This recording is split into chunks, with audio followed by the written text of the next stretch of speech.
Hi friends, welcome to Dhaniya's recipes. எல்லோரும் எப்படி இருக்கீங்க? நல்லா இருக்கீங்கன்னு நம்புகிறேன். நானும் ரொம்ப சூப்பராக இருக்கேன். இன்றைக்கி என்ன ரெசிபி பார்க்க போகிறோன்னா சிக்கன் பிரியாணி தான் எப்படி செய்கிறதுன்னு காட்ட போகிறேன். இது நான் பண்ண போகிறதில்ல. எங்கள் அத்தை பார்த்திங்கன்னா பிரியாணி ஸ்பெஷலிஸ்ட்டு. ஸோ அவங்க வந்திருந்தாங்க வீட்டுக்கு. ஸோ அவங்க தான் இன்றைக்கி பண்ண போகிறாங்க. டேஸ்ட் கேட்டிங்கன்னா ரொம்ப ரொம்ப சூப்பராக இருந்துச்சு. அவங்க இந்த முஸ்லீம் ஸ்டைல்லையும் பண்ணுவாங்க. வாங்க எப்படி செய்கிறாங்கன்னு பார்க்கலாம்.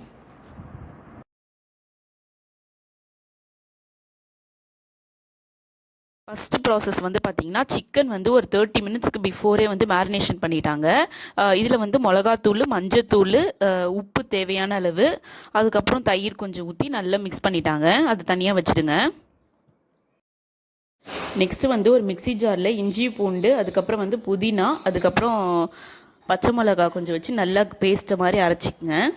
இப்போ இன்க்ரீடியன்ட்ஸ்லாம் பார்த்துடலாம். இது தக்காளி, வெங்காயம், பச்சை மிளகா, புதினா, இது அந்த பேஸ்ட் அரைச்சி வச்சோம் இல்லையா அது, அதுக்கப்புறம் லெமன் எடுத்திருக்கேன், லெமன் ஜூஸ், இது தயிர். அவ்வளோதான் இன்க்ரீடியன்ஸு. அதுக்கப்புறம் பட்டை கிராம்பு தாளிக்கிறதுக்கு எடுத்து வச்சுருக்காங்க. ஃபஸ்ட்டு ஒரு ப்ரெஷர் குக்கர் வச்சுங்க. அதில் ஃபஸ்ட்டு எண்ணெய் ஊற்றிக்கலாம். இது ரிஃபைண்ட் ஆயிலில் பண்ணால் நல்லாயிருக்கும்னு சொன்னாங்க. எங்கள் வீட்டில் மல்லாட்டை எண்ணெய் தான் யூஸ் பண்ணுவோம். அதுதான் யூஸ் பண்ணியிருக்கோம். உங்கள் கிட்டே ரிஃபைண்ட் ஆயில் இருந்தால் நீங்கள் தாராளமாக யூஸ் பண்ணலாம்.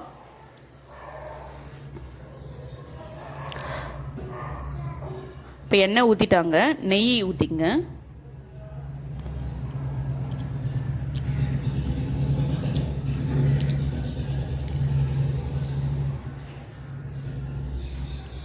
இது பார்த்திங்கன்னா பாஸ்மதி அரிசி ஒரு 10 நிமிஷம் ஆகுது ஊற வச்சு. இது 20 நிமிஷத்துக்கிட்ட ஊற வைக்கணும். இப்போ பட்டை கிராம்பெலாம் எடுத்து வச்சுட்டாங்க. இவ்வளோ போட போகிறாங்க. இப்போ எல்லாமே எடுத்து வச்சுட்டாங்க. அதுக்கப்புறம் ஏலக்காவும் எடுத்து வச்சுருக்காங்க. இப்போ நல்லா ஹீட் ஆகட்டும்.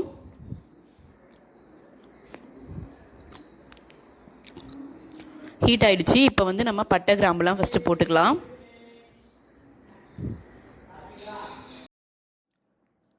ஓகே, இப்போ நல்லா பட்டை கிராம்பு பொரியணும்.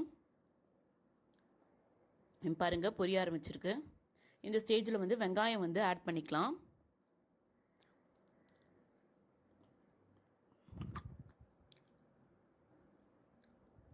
வெங்காயம் நல்லா வதக்கணும்னு சொன்னாங்க. நல்லா வதங்கினா தான் பிரியாணி டேஸ்ட் இருக்கும் அப்படின்னு சொல்லியிருந்தாங்க. அதனால் கொஞ்சோண்டு உப்பு சேர்த்து நல்லா வதக்கிக்கலாம். இப்போ பாருங்கள், இந்த ஸ்டேஜோடு இன்னும் கொஞ்சம் நல்லா வதங்கணும். வதங்கினதுக்கப்புறமா பச்சை மிளகா நம்ம சேர்க்கணும்.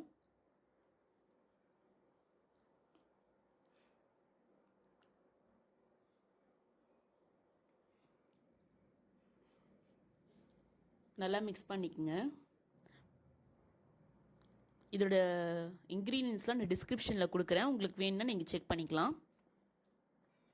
நெக்ஸ்ட்டு பேஸ்ட் அரைச்சி வச்சுருந்தோம் இல்லையா, அது போட்டுக்கிறாங்க.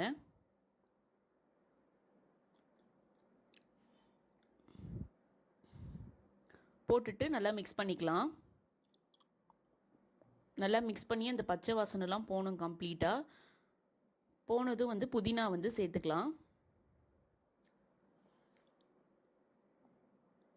புதினா பார்த்திங்கன்னா அதுலேயும் அந்த இஞ்சி பூண்டுலேயும் போட்டிருந்தாங்க, இதுலேயும் போடுறாங்க. நல்லா மிக்ஸ் பண்ணிங்க. பார்த்திங்கன்னா வதக்கும் போதே நல்ல வாசனை. கண்டிப்பாக இந்த மாதிரி ட்ரை பண்ணி பாருங்கள். நல்லா வதங்கண்டும் நம்ம தக்காளி சேர்த்துக்கலாம்.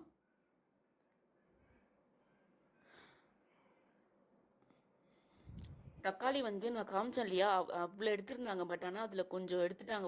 ஒரு தக்காளி அளவுக்கு எடுத்துட்டாங்க. ரொம்ப போடக்கூடாதுன்னு பாருங்கள், கம்மியாக தான் போட்டிருப்பாங்க. அவங்க இவ்வளோ எடுத்து வச்சுட்டாங்க. அதுவும் நல்லா வதங்கணும். ஃபஸ்ட்டு வெறும் மிளகாத்தூள் போட்டுக்கிறாங்க.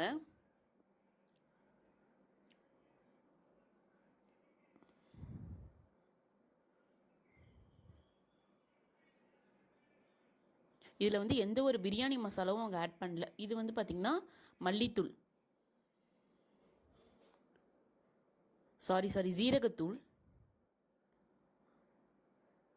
ஆட் பண்ணி நல்லா வதக்கிக்கணும். எல்லாமே நல்லா வதங்கணும். நம்ம சிக்கனை ஆட் பண்ணிடலாம்.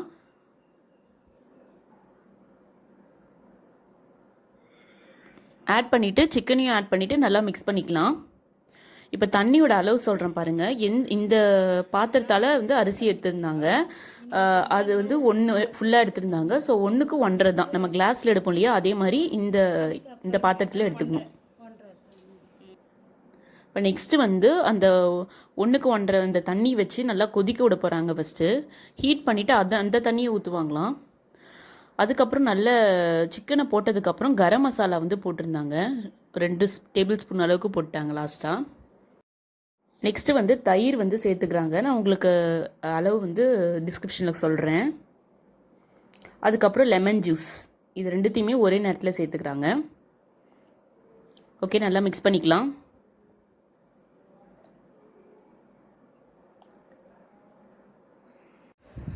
நெக்ஸ்ட்டு வந்து உங்களுக்கு அளவு சொல்லியிருந்தேன் இல்லையா, அந்த அளவு தண்ணி எடுத்து நல்லா வந்து ஹீட் பண்ணிக்கணும். ஹீட் பண்ணிவிட்டு சிக்கன் நல்லா வெந்ததும் அந்த இதில் ஊற்றிட வேண்டியதுதான். சூடாக பண்ணி ஊற்றினோன்னா கொஞ்சம் சீக்கிரமாக ஆகும்னு சொன்னாங்க. ஸோ சுடு தண்ணி தான் ஊற்றிருக்காங்க. இந்த சைட் பார்த்திங்கன்னா அரிசியை வந்து நல்லா நம்ம இது பண்ணிக்கலாம், தண்ணி நல்லா வடிகட்டிக்கலாம். இப்போ அந்த வந்து நல்லா கொதி வரணும். கொதி வந்ததும் என்ன பண்ணணும், நம்ம அரிசியை வந்து போட போகிறோம். கொதிக்குது பாருங்கள் நல்லா.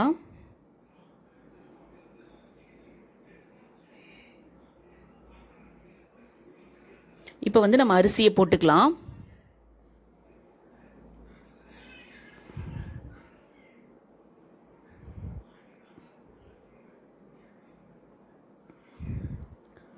ஓகே, போட்டாச்சு. இப்போ நல்லா மிக்ஸ் பண்ணிக்கலாம். இப்போ இது வந்து கொதி வரணும். இதுக்கு வந்து இப்போ தேவையான அளவு உப்பு சேர்த்துக்கலாம். உப்பு வந்து கொஞ்சம் கரிக்கிற மாதிரி இருந்தால் தான் கரெக்டாக இருக்கும் பிரியாணிக்கு. ஸோ லைட்டாக வந்து டேஸ்ட் பண்ணிவிட்டு நீங்கள் ஆட் பண்ணிக்கலாம். நெக்ஸ்ட்டு ஒரு தட்டு போட்டு மூடி வச்சுட்டு நல்லா ஒரு கொதி வரட்டும், அது வரைக்கும் வெயிட் பண்ணலாம். கொதி வந்ததும் என்ன பண்ணணும், முந்திரி பருப்பு வச்சுருக்கேன், அதை நான் சேர்த்துக்கிறேன்.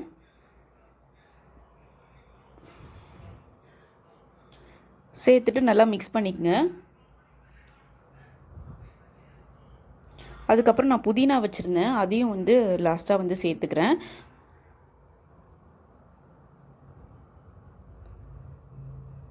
இந்த டைமில் வந்து பார்த்திங்கன்னா லைட்டாக உப்பு இல்லாத மாதிரி இருந்துச்சு, லைட்டாக குறைஞ்ச மாதிரி இருந்துச்சு, அதனால் நாங்கள் போட்டுக்கிட்டோம். உங்களுக்கு தேவைன்னா இந்த ஸ்டேஜில் போட்டுக்கலாம், பட் மிளகாத்தூள்லாம் ஆட் பண்ணிட்டாதீங்க. உப்பு பத்தலைனா மட்டும் இந்த ஸ்டேஜில் ஆட் பண்ணிக்கலாம். லாஸ்ட்டாக சொன்ன மாதிரி புதினா இலை போட்டுக்கிறேன், கொஞ்சம் எடுத்து வச்சுருந்தோம், அதை இதை சேர்த்துக்க வேண்டியதான். லாஸ்ட்டாக போட்டால் ரொம்ப நல்லாயிருக்கும். நல்லா மிக்ஸ் பண்ணிக்கங்க. இப்போ வந்து நம்ம தம்மில் தான் இதை வந்து குக் பண்ண போகிறோம் இல்லையா, அது எப்படி வந்து பண்ணணுன்றதை பார்க்கலாம். பாருங்கள், நெய் வந்து ஒரு 2 டேபிள் ஸ்பூன் அளவு சேர்த்துக்கிட்டாங்க.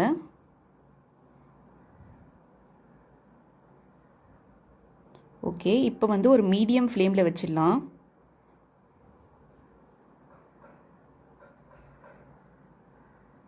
நெக்ஸ்ட் வந்து பார்த்திங்கன்னா இங்கே வந்து பாருங்கள் ரைத்தாக்கு வந்து ரெடி பண்ணியிருக்காங்க. ஓகே, தம்மில் எப்படி பண்ணுறதுன்னா ஃபஸ்ட்டு தோசைக்கல் வச்சுக்கணும், மீடியம் ஃப்ளேமில் வச்சுட்டு அதுக்கு மேலே வந்து பிரியாணியை வந்து வச்சுக்கணும்.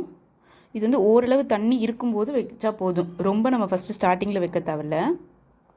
வச்சுட்டு பக்கத்தில் பாருங்கள் தண்ணி ஹீட் பண்ணியிருக்காங்க. கொஞ்சம் ஓரளவு பாதி அளவு வந்து எடுத்துக்கங்க தண்ணி, நல்லா ஹீட் பண்ணிவிட்டு அதை வந்து அது மேலே வந்து வைக்கணும். அவ்வளோதான். இப்போ வந்து பார்த்திங்கன்னா 20 மினிட்ஸ் அப்படியே எடுக்கக்கூடாது, அப்படியே வந்து வச்சிடணும் அப்படின்னு சொன்னாங்க. சரி, 20 மினிட்ஸ்க்கு அப்புறம் பார்க்கலாம். இப்போ எடுக்கிறாங்க, எப்படி வந்திருக்கு பிரியாணின்னு பாருங்கள். பாருங்கள் எவ்வளோ சூப்பராக வந்திருக்கு பாருங்கள், சான்ஸே இல்லை. ரொம்ப ரொம்ப ரொம்ப சூப்பராக இருந்தது. எல்லாருமே நல்லா இருக்குன்னு சொன்னாங்க. ஹோட்டலில் கூட நீங்கள் இப்படி சாப்பிட முடியாது. கண்டிப்பாக ட்ரை பண்ணி பாருங்கள். ட்ரை பண்ணிவிட்டு எப்படி வந்துச்சுன்னு கமெண்ட்டில் மறக்காமல் சொல்லுங்கள். இதே மாதிரி மாடலில் நான் செஞ்ச மாடலில் நீங்கள் கண்டிப்பாக ட்ரை பண்ணுங்கள். கண்டிப்பாக நீங்களும் ட்ரை பண்ணி பாருங்கள், ரொம்ப நல்லாயிருக்கும். நம்ம சேனலில் பார்த்தீங்கன்னா நிறைய வீடியோஸ் போட்டுட்ருக்கேன், பேபி ஃபுட்டு நிறைய வந்து நீங்கள் பார்க்கலாம். அதெல்லாம் போய் கண்டிப்பாக செக் அவுட் பண்ணுங்கள். பார்க்குறதுக்கு முன்னாடி நம்ம சேனலை சப்ஸ்கிரைப் பண்ணிவிட்டு பாருங்கள் ஃப்ரெண்ட்ஸ். இன்னொரு வீடியோவில் மீட் பண்ணலாம். பாய்.